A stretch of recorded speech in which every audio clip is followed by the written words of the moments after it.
मुझे यहाँ से जाने दो।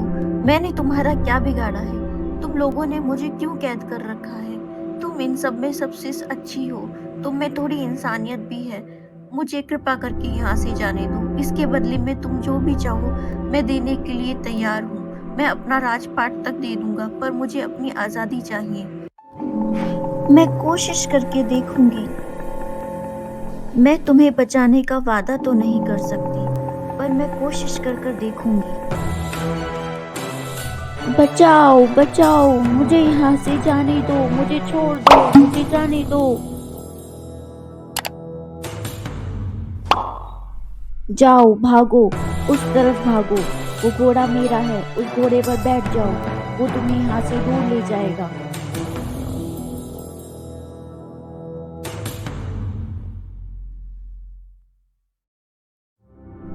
तुम भी मेरे साथ चलो। नहीं, तुम यहाँ से भाग जाओ। मेरा ये घोड़ा तुम्हें यहाँ से दूर ले जाएगा। जैसे ही नदी आए तभी घोड़े को नदी में कूदा देना। नदी पार करने के बाद वो परियां तुम्हें नहीं पकड़ पाएंगी। मेरी फिक्र मत करो, मैं उन परियों से निपट लूंगी। यहाँ से भाग जाओ। अब जाओ, भागो यहाँ से। वो दोनों परियां और परियों को लेकर आती ही होंगी। जाओ, भाग जाओ। 1 महीने पहले। पिताजी, मैं आप ही के पास आ रहा था। मैं शिकार के लिए कुछ दिनों के लिए बाहर जा रहा हूँ। मुझे आपकी अनुमति चाहिए थी। ठीक है बेटा, पर मेरी एक बात याद रखना। तुम पूरब, पश्चिम, उत्तर इन तीनों दिशाओं के जंगलों में जहां कहीं भी शिकार करना चाहो शिकार करना, पर दक्षिण की दिशा में मत जाना और उन जंगलों से दूर ही रहना। पर दक्षिण के जंगलों में ऐसा क्या है पिताजी, जो आप हमेशा ही मुझे उधर जाने के लिए मना करते हैं? वहां चाहे जो भी हो, पर कोई भी उन जंगलों की तरफ नहीं जाता है, और तुम भी कभी भी उन जंगलों में नहीं जाओगे। तुम्हें शिकार पर जाना है तो बाकी 3 दिशाओं में कहीं भी जाओ, पर उन जंगलों से दूर रहना। ठीक है पिताजी, आप फिक्र मत करिए। मैं उन जंगलों में कभी नहीं जाऊंगा। और फिर राजकुमार शिकार के लिए निकल पड़ता है और वो कई जंगलों में से होकर गुजरता है। एक जगह झील के पास वो रुकता है और पानी पीता है, और पानी पीने के बाद वो कुछ देर थका होता है तो बैठ जाता है और सोचने लगता है कि ना जाने पिताजी क्यों मुझे हर बार कहते हैं कि 3 जंगलों में हमेशा जाना, पर दक्षिण में कभी मत जाना। दक्षिण की दिशाओं के जंगलों में ऐसा क्या है जिसके लिए मुझे मना किया जाता है? पर राजाओं का तो ये धर्म है कि अगर कोई रहस्य है तो उसे सुलझाना चाहिए, और मुझे लगता है कि मुझे दक्षिण की जंगलों का ये रहस्य सुलझाना चाहिए। उन जंगलों में ऐसा क्या है जो लोग वहां नहीं जाते? इन जंगलों का रहस्य मैं सुलझाऊंगा और मैं दक्षिण के जंगलों में ही जाऊंगा। और ये सोचकर राजकुमार दक्षिण के जंगलों की तरफ तेजी से बढ़ता है और जंगलों में कई जगहों से गुजरता हुआ एक नदी को पार करते हुए एक जगह पर पहुंच। जंगल के बीचों बीच एक छोटा सा मैदान होता है और वहां पर एक घर होता है जो सितारों की तरह चमक रहा होता है। राजकुमार उस घर को देखकर थोड़ा हैरान भी होता है, पर फिर वो कुछ ना सोचे बिना खुश हो जाता है कि चलो, रात को रुकने के लिए एक घर मिल गया। मैं अभी इस घर की तरफ चलता हूँ और रात यहीं पर बिताकर सुबह महल के तरफ लौट जाऊंगा। ये सोचकर राजकुमार उस घर की तरफ चल देता है, बिना कुछ सोचे कि जंगल में घर कहाँ से आया और उस घर में सितारों जैसी रोशनी कहाँ से आई। और कुछ भी सोचे बिना राजकुमार उस घर की तरफ बढ़ता है। राजकुमार बिना कुछ सोचे समझे उस घर के दरवाजे के पास पहुंचता है और देखता है कि वो दरवाज़ा बंद है, खिड़कियां भी सारी बंद हैं। राजकुमार घर के चारों ओर चक्कर लगाता है और देखता है घर के अंदर जाने का कोई रास्ता नहीं है, और वो सोचने लग जाता है कि ये कैसा अजीब सा घर है, इसमें अंदर घुसने का कोई रास्ता ही नहीं है। और कुछ देर खड़ा होकर वो सोचता है कि ऐसा क्या किया जाए जिससे इस घर के अंदर घुसा जा सके और मैं यहाँ एक रात गुजार सकूँ और सुबह अपने घर जा सकूँ। और फिर राजकुमार घर के अंदर एक खिड़की को तोड़कर घुस जाता है और घर के अंदर पहुंचने के बाद वो देखता है कि एक के बाद एक 7 कमरे होते हैं और 7 दरवाजे होते हैं। एक दरवाजे के बाद फिर एक कमरे का दरवाज़ा होता है।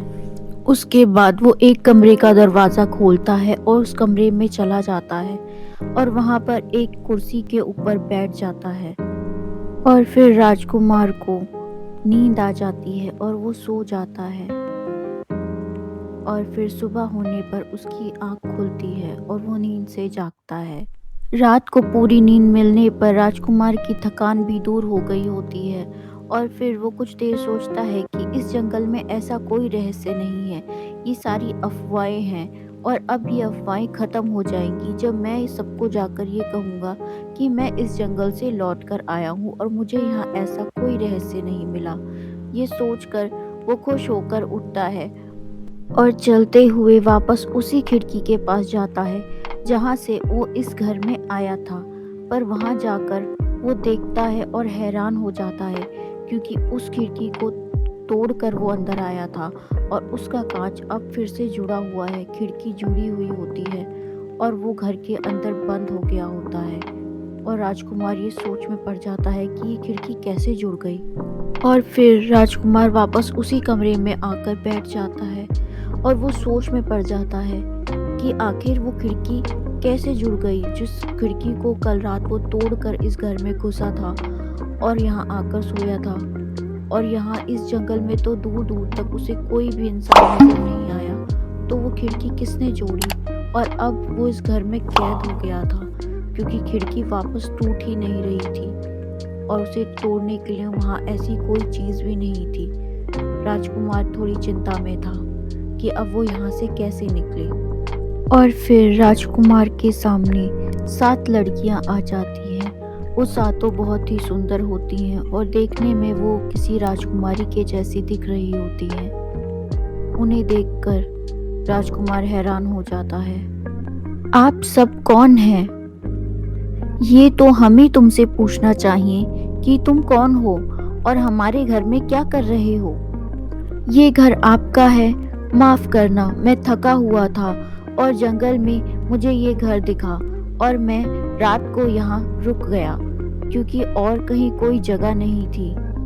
मेरा नाम वीर सिंह है और मैं उदयगढ़ के राजा का बेटा हूँ। कोई बात नहीं, तुम जिस खिड़की को तोड़कर अंदर आए थे वो अब हमने जोड़ दी है और अब आप हमारे मेहमान ही हैं, इसलिए कुछ दिनों तक आपको हमारे साथ रहना होगा। हम आपकी अच्छे से खातिरदारी करेंगे, फिर आप अपने घर चले जाना। हम आपको ये पूरा जंगल भी घुमाएंगे, हम यहीं रहते हैं। पर आप सभी तो राजकुमारियों के जैसी दिखती हो, आप इतने घने जंगल में अकेले कैसे रहती हो? यहाँ क्या कर रही हो? हम प्रकृति से बहुत ही प्यार करते हैं और प्रकृति के बीच में रहना हमें अच्छा लगता है। ये जंगल हमारे लिए सुरक्षित है, इसलिए हम यहाँ रहते हैं। और वैसे भी बहुत दिनों के बाद हमारे घर में कोई मेहमान आया है। अब हम तुम्हारी कुछ दिनों तक खातिरदारी करेंगे, उसके बाद तुम अपने महल लौट जाना। ठीक है, मैं आज रुक जाता हूँ, पर कल मैं अपने घर के लिए निकल जाऊंगा। उनमें से एक परी जिसका नाम नैना होता है, वो राजकुमार को घुमाने बाहर ले जाती है। वो उन सभी में नेक दिल होती है।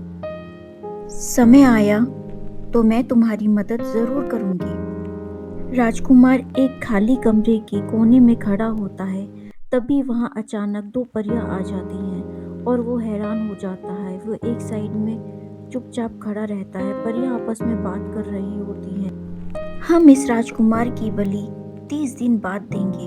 अमावस की रात 30 दिन बाद है, तब तक हमें इसे यहाँ से निकलने नहीं देना है। इसे किसी भी तरह उलझाकर यहीं पर रखना है, कोई भी बहाना बनाकर। इसकी बलि के बाद हम बहुत शक्तिशाली हो जाएंगे, तब तक इसे यहीं पर रखना है। बहुत दिनों से यहाँ कोई इंसान अटका ही नहीं है, बहुत दिनों के बाद कोई इंसान आया है।